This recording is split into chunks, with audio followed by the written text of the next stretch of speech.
Salut les amis, alors on se retrouve pour une petite vidéo. On est samedi, début d'après-midi.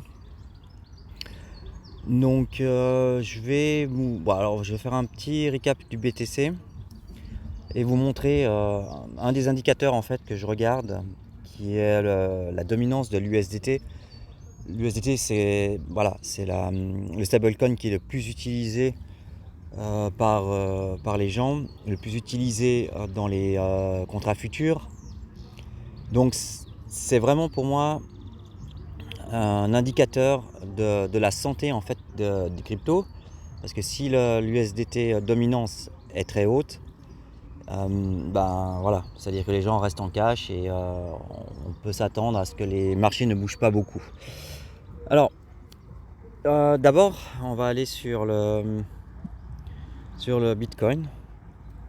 J'ai pas grand chose à dire pour le moment, donc je vais me mettre en daily. Alors, comme on peut le voir là, on a vraiment de la peine à casser les 24 000 $. Alors moi, je reste quand même assez convaincu qu'on peut aller un peu plus haut, parce que c'est la première fois qu'on a un rallye en fait, parce que si on regarde depuis la TH, donc ouais, ici, voilà, on a descendu. Là, c'est voilà, en février, c'est pas vraiment un petit rallye, un relief rallye qu'on a eu. Mais bon, voilà, ça latéralise dans un range. Et après, ben voilà, on redescend encore plus. Donc pour moi, cette période, c'est plutôt une période de distribution. Donc entre février jusqu'à avril. Et bon, là encore une petite ici de mai à juin, on a encore vraiment latéralisé, mais vraiment sur un tout petit range. Bon, ça voilà, je pense que c'est à ce moment-là où il y avait le moins d'intérêt pour les cryptos de l'année, parce qu'autrement on aurait des variations de prix qui seraient quand même un petit peu plus élevées. Alors, pour moi, c'est clair qu'on est dans un petit rallye et on a trouvé en fait un bottom. Bon voilà, on a trouvé un bottom à 17 000. Bon, après c'était une mèche. Donc voilà, entre 17 et 18 500, c'était un bottom. Alors provisoire sûrement, parce que on reste dans une dynamique baissière long terme, mais on aime aussi les rallyes, parce que voilà, on peut pas toujours non plus aller en ligne droite en direction du nord. Alors pour moi, c'est un rallye qui est assez franc, et je pense qu'on peut continuer encore un petit peu. Il faut juste en fait casser cette résistance des 24 000, donc c'est la ligne verte, qui est une résistance daily voire monthly. Donc c'est clair que si on la passe, je vois pas ce qui nous retient d'aller en fait retourner vers entre les 28 000 et les 30 000. Donc bon, là je m'attends, c'est déjà bien si on y va. On irait de 24 000 $. Et voilà, mais par contre entre 28 000 et 30 000, là il y aura pas mal de résistance. Donc voilà, je pense que si vous avez acheté à la limite récemment, moi je vous conseillerais en fait de vendre une partie entre 28 000 et 30 000, parce que il est tout à fait possible, si on est dans cette si vous pensez qu'on est dans cette dynamique baissière plus ou moins long terme, alors c'est dans les 30 000 à mon avis que beaucoup de shorts vont s'ouvrir, et on va pouvoir aller bien plus bas et retester les plus bas qu'on a fait, voire même cette fois-ci aller vraiment en dessous, vers entre les 10 et 12 000 $. Je dis pas qu'on va y aller, mais en général, voilà, dans une dynamique baissière, on a plus de chances d'aller en bas qu'en haut. Donc ça, c'était pour le Bitcoin. Non, peut-être que j'ai oublié de vous dire en fait un peu de on-chain data. Les bitcoins disponibles en fait sur les échanges, donc les places de bourse. En fait, la supply est au plus bas de ces 4 dernières années. Donc ça montre déjà que c'est racheté à tout va. Les dips sont rachetés. Et ils ne sont pas rachetés par les retail, mais ils sont rachetés par la smart money, voire les whales. Donc il faut comprendre quand même que s'il y a peu de Bitcoin sur les exchanges, déjà ça ne veut pas dire que la rareté va faire que le prix va monter. C'est juste qu'il y a pas beaucoup de Bitcoin sur les échangeurs actuellement, mais le spot, en fait, les trading spots, c'est rien comparé au trading de futures et de leverage actuellement. Donc c'est un peu, pour moi, ça fausse un petit peu. Ces données spot faussent un petit peu le marché parce que il y a beaucoup plus de leverage sur le marché actuellement, ce qui n'est pas forcément une bonne chose parce que si on veut redémarrer en fait un véritable rallye, alors ça passera par le spot, ça c'est sûr. Donc pour l'instant, pour moi c'est un rallye, on va dire un petit rallye d'été, mais tant que les positions en spot ne sont pas plus franches, voilà, pour moi c'est un petit rallye d'été et puis qui va sûrement capoter fin juillet, voire début mi-août. Ok. Oui, alors il y avait aussi une chose, c'est que la Fed en fait a annoncé une augmentation de 0,75% sur ses taux directeurs et le Bitcoin en fait a monté. Et il y a pas mal de gens qui m'ont demandé mais pourquoi ? Parce que si on augmente les taux, et là franchement c'est en une fois 0,75, c'est énorme. Je veux dire, ça se voit rarement de la part de la Fed. En général, ils montent de 0,25 et exceptionnellement de 0,50. Donc ça devrait être complètement bearish pour les risk-on assets. Pourtant, ça ne l'a pas été. Alors, pourquoi ? C'est simple. Quand des analystes font des prédictions, là, on avait 75% des analystes tablaient en fait sur une hausse de 0,75. C'est donc la majorité des analystes. 25% tablaient sur une augmentation de 1%. Bon, en général, quand on a un consensus qui rejoint la majorité des analystes, donc cette fois-ci une hausse de 0,75, alors c'est plutôt apprécié comme une bonne nouvelle. Mais ça ne suffit pas. En général, c'est toujours accompagné du discours de la Fed et le ton qu'elle va employer pour justement parler du futur. Et en fait, Jérôme Powell avait un discours plus soft que le mois dernier. Et il envisage même que c'est possible qu'on fasse peut-être une pause et que le rythme en fait, des augmentations des taux directeurs ne soit pas aussi soutenu qu'il le pensait au début. Donc, voilà, ça, c'est un discours qui est plutôt rassurant et c'est ce qui a fait monter le Bitcoin et tous les risques en assets aussi. Alors, juste un mot aussi sur le GDP, sur le PIB. Donc, si vous ne le savez pas, une récession, en fait, c'est... voilà. Une récession, c'est 2 trimestres consécutifs de baisse en fait, du PIB. Et aux États-Unis, donc l'économie a diminué au premier trimestre de moins 1,6%. Et au deuxième trimestre, on vient d'avoir le chiffre à moins 0,9%. Alors voilà, c'est vrai que au deuxième trimestre, on a eu une croissance négative, mais beaucoup moins qu'au premier trimestre. Ça aide aussi, j'avoue. Donc pour l'instant, les États-Unis sont officiellement en récession. Donc à voir au troisième trimestre comment les choses vont se passer. Ok, maintenant on peut aller sur l'USDT dominance. Alors je vais peut-être me mettre en hourly pour commencer. Ah non, excusez-moi, on est sur l'Ethereum classique. Voilà, l'USDT. Alors, j'ai déjà, il me semble, j'avais déjà mis je vais mettre en daily en fait, parce que j'avais déjà mis les deux. Alors voilà. Alors, la ligne blanche, c'est c'est la trendline haussière qu'on a commencé en novembre 2021, donc ça suit en fait tout simplement, bah voilà, c'est la dernière hausse qu'on a eue et théoriquement, bah voilà, c'est ce genre de trendline qui sont sur le long terme, hein, parce qu'on revient avant 2020, novembre, j'ai dit, ouais, novembre. Donc en général, en montant, on a tendance, par intervalles irréguliers, de toujours revenir en fait sur une trendline. Pour pouvoir rebondir et donc garder un momentum bullish, ou au contraire, tout simplement casser cette trendline qui donne un signal très fort en fait de vente et qu'on est en cassure de tendance.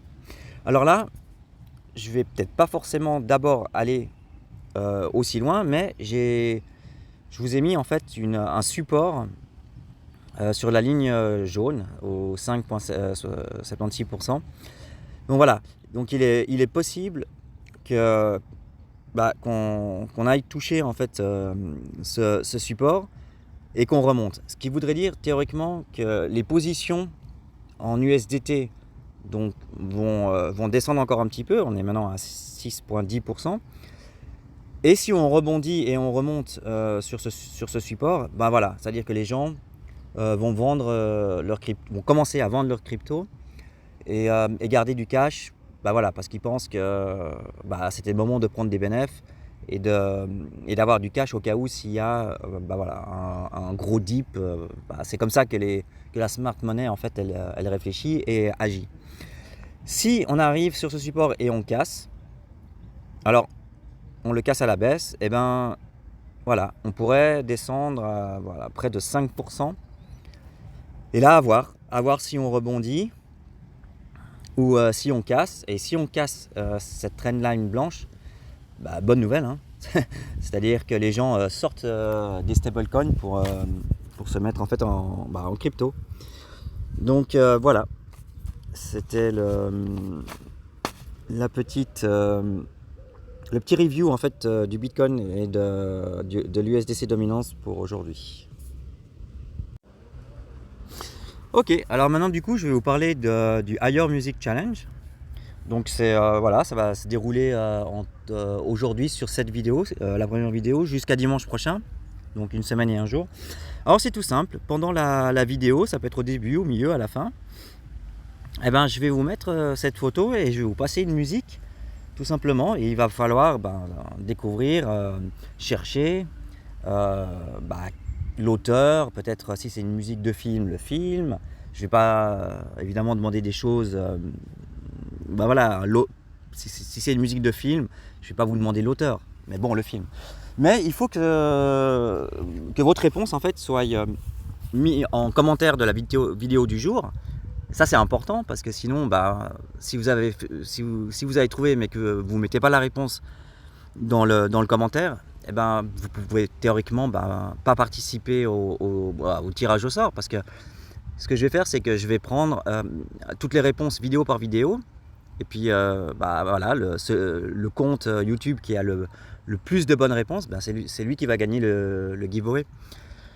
Donc je vais le tenter, parce que il y a certaines musiques, voilà, je sais, dont les copyrights vont pas forcément tilter sur YouTube. Par contre, il y a d'autres, j'ai un doute, que YouTube en fait voit qu'il y a une violation des droits d'auteur. Alors, je verrai si la vidéo elle passe si YouTube coupe la vidéo. Je vais essayer en fait que ça ne se passe pas, mais je suis obligé parce que voilà, j'en ai 8 à faire. Et forcément, il y a 2-3 chansons qui voilà, je le teste et on verra bien. Ok, alors la première musique, c'est maintenant, donc je vais juste mettre pause pour pouvoir lancer la musique, bien sûr, parce que sinon, si je passe sur mon lecteur, vous allez voir le titre. Ok, alors je mets en pause et on se retrouve tout de suite.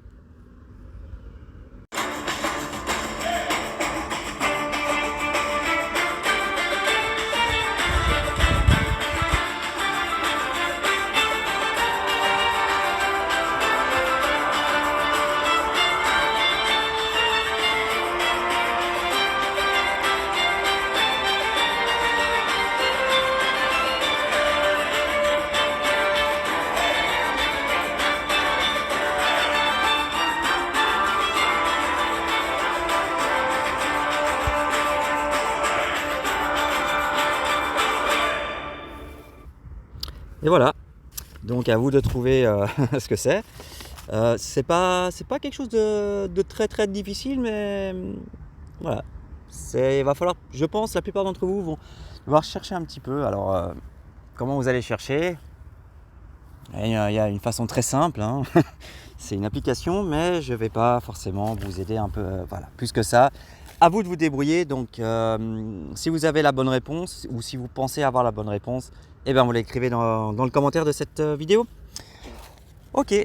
Alors, du coup, il y a un dernier sujet où je voulais vous parler aujourd'hui. Donc, ça concerne le métavers. Au niveau, en fait, quel est quel pourrait être le futur du métavers? Mais déjà, il faudrait en fait comprendre qui sont les plus grands investisseurs, enfin les sociétés qui investissent le plus dans le métavers. Alors, les sociétés qui lèvent le plus d'argent pour développer leur métavers, leur propre métavers, c'est les États-Unis. Et ça, c'est vraiment la majorité, car en fait, c'est 50% des entrepreneurs mondiaux dans le métavers qui sont basés aux États-Unis.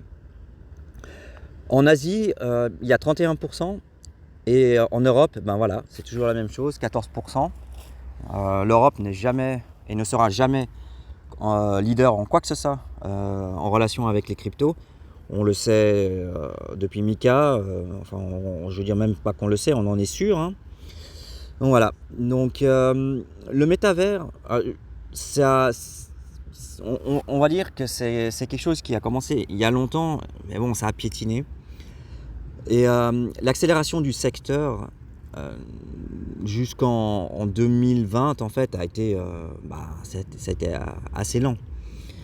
Et la véritable explosion du métavers, et donc c'est venu par les cryptos en fait, c'est ça qui a déclenché, c'est le bull run en fait de 2021, ça c'est sûr. Et depuis entre 2020 et 2021, on a eu une croissance de 193%. Voilà. Donc vous pouvez voir sur la photo que j'ai mis là, vous pouvez voir justement les montants que les États-Unis, que l'Asie, donc ça vous montre en fait le total des funding en dollars. Alors, et là, c'était pour vous montrer que l'Amérique, voilà, vous avez aussi cette petite photo qui vous confirme ce que je viens de vous dire finalement. Alors, en l'état actuel du métavers, alors c'est un engouement, c'est quelque chose qui va commencer, enfin c'est quelque chose qui est sur le début, mais en fait on n'arrive pas encore à savoir vraiment dans quelle direction ça va aller, parce que actuellement, les produits et les services d'utilité dans le métavers sont encore très rares. Alors oui, on peut jouer, on peut rentrer dans le métavers avec un personnage fictif. À mon avis, l'utilité qui est pour l'instant la plus importante, c'est la publicité. Ce sont les marques qui mettent en fait leur publicité à l'intérieur du métavers. Mais aujourd'hui, il n'y a pas beaucoup de produits ou services qui peuvent être encore intégrés au métavers. Alors, le futur du métavers, on en est conscient, hein, c'est un potentiel de changer la société. Mais voilà, c'est encore vraiment trop tôt pour savoir quelle direction le métavers va prendre, parce qu'on est tout simplement encore dans la phase d'un univers conceptuel purement théorique. Bon, pas purement théorique, mais encore très théorique dans la direction que ça va prendre pour notre vie de tous les jours. Donc voilà, c'est la petite vidéo que j'ai faite. Si vous voulez juste aider un petit peu ma chaîne, vous pouvez liker la vidéo, et puis si vous n'êtes pas abonné, abonnez-vous. Parce que je pense que si pour le Ayora Music Challenge, si j'ai des ex-aequo en fait sur le nombre de bonnes réponses, bah, je vais prendre celui qui répond le plus rapidement. Donc vous pouvez mettre aussi une petite cloche, bah voilà, comme ça vous êtes averti quand sort la vidéo, et puis ben voilà, vous pourrez être le premier à mettre la bonne réponse du jeu. Ok, et bah voilà, donc je vous souhaite un bon après-midi et un bon samedi soir. A plus les gars.